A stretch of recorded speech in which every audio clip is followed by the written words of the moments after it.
Since 1935, African Americans have enjoyed a rich cultural and culinary heritage on the sand and shores of the historically Black-owned and operated American beach on Florida's Amelia Island. These are their stories and their recipes.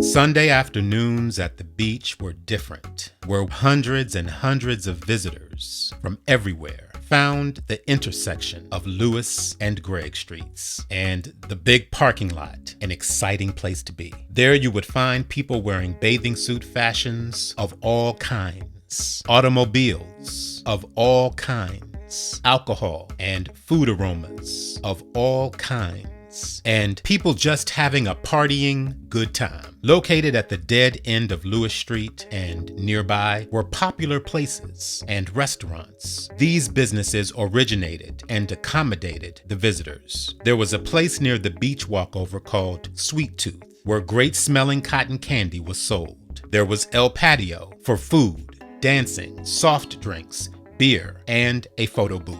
There was Reynolds Sandwich Shop next door to El Patio. Williams Guest Lodge was located at the north end of Gregg Street. My late husband and I would go there often, where we could reminisce and get a tasty seafood dinner with waitress-style service, personally served by the owners we knew so well. Duck's Ocean View Inn on Lewis Street, between Irvin and James Streets, was much like Williams Guest Lodge, where you could take your special friends to a delicious sit-down dinner. I remember going there with people like the president of Florida A&M University, Dr. and Mrs. George W. Gore, and eating there with my mother and other guests. Dr. Gore was my undergraduate alma mater president, who was at that time vacationing at the famous A.L. Lewis Motel on Gregg Street. Evans Rendezvous, sometimes called the liquor store, was known for mouth-watering barbecue and seafood, drinks,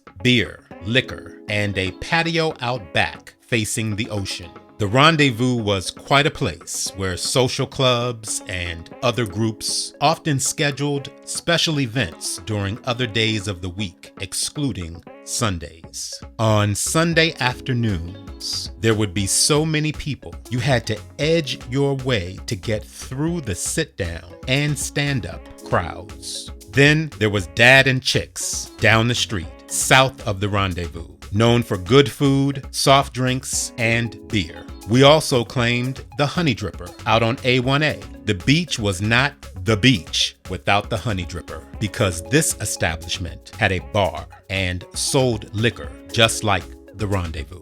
Back in those times, it was a big thing if you were a black business and could own a liquor license. Also, no one looked at you funny for being at the Honey Dripper for good food, fun, and listening to the jukebox, blasting away the popular oldies of the 50s and 60s. Even those old sanctimonious folks would be popping in and out. Crowds that were not already at the Honey Dripper headed there when it got dark at the entertainment area around Lewis and Gregg Streets. Those were the good old days, and this was our land.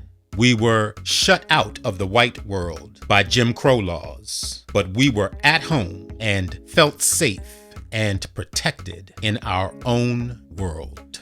From the book, The Shrinking Sands of an African American Beach, published in 2006 by Annette McCollough Myers. On page 144 of the American Beach Cookbook, author Marsha Dean Phelts writes, Annette McCollough Myers, former president of the American Beach Property Owners Association, has been the owner of the historic Miss Martha's Hideaway on American Beach since 1960. Annette was born on Amelia Island and comes from a seafaring family, community, and town. She states that seafood was their livelihood. Her father, Wendell McCollough, owned his shrimp boat. Annette united with another seafaring family when she married Elmo Myers of nearby St. Mary's, Georgia. Elmo was the captain of his own ship and sailed far and near following shrimp. Early on, Annette experienced the preparation and eating of a wide variety of seafood. She has cooked a varied range of seafood and enjoys the delicate taste of squid. When it comes to eel, she draws the line. She's had many opportunities to try her hand at eating or preparing eel, but never had a desire to work with this snake-like fish. When asked for her favorite recipe, Annette fondly remembered this one she created for her husband's shrimp boat crew. Though she hasn't prepared this recipe in years, she recalls that it was a hit with the locals and that they served it during the cold, wintry months or in drumfish season. Annette describes drumfish season as when gnats are biting. Gnats are a nuisance during the summer months, and that's when large drumfish bite as well. Nowadays, Annette favors serving a seafood Creole using shrimp with a combination of fish, crabs, scallops, squid, or whatever else the catch of the day is.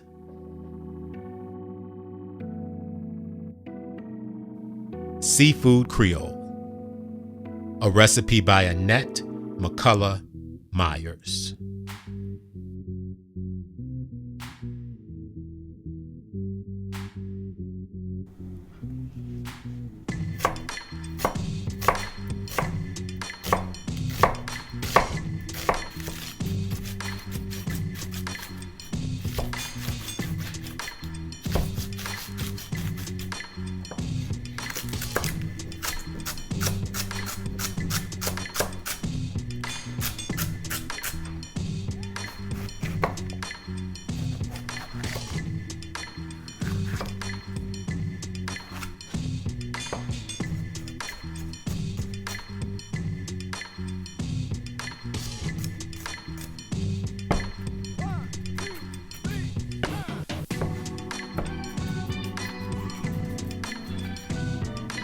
Heat the oil in a saucepan until hot but not smoky.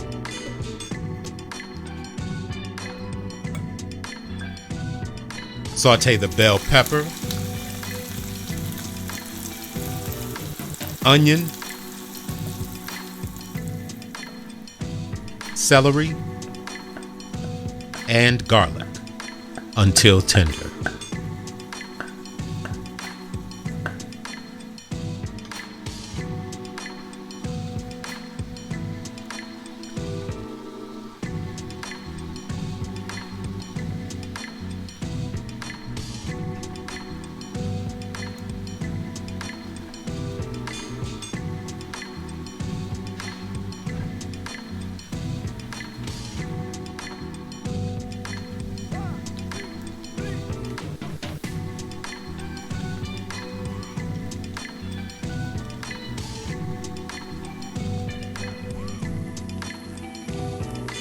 Add tomato paste, water, and seasonings.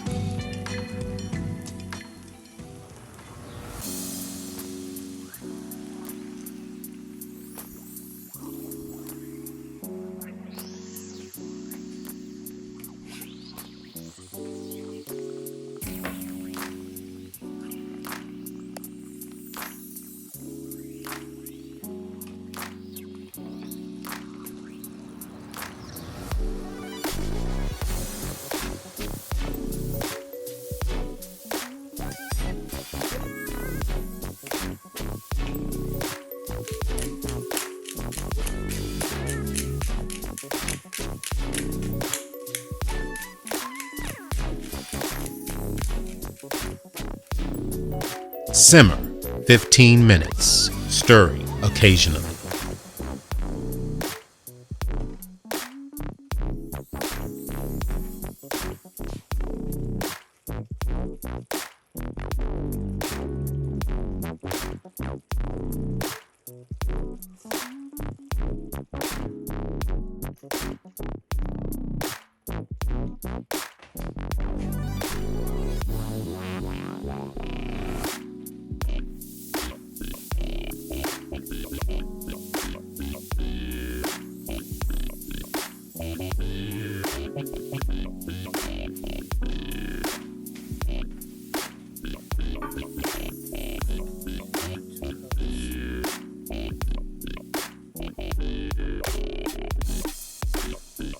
Add seafood and heat through.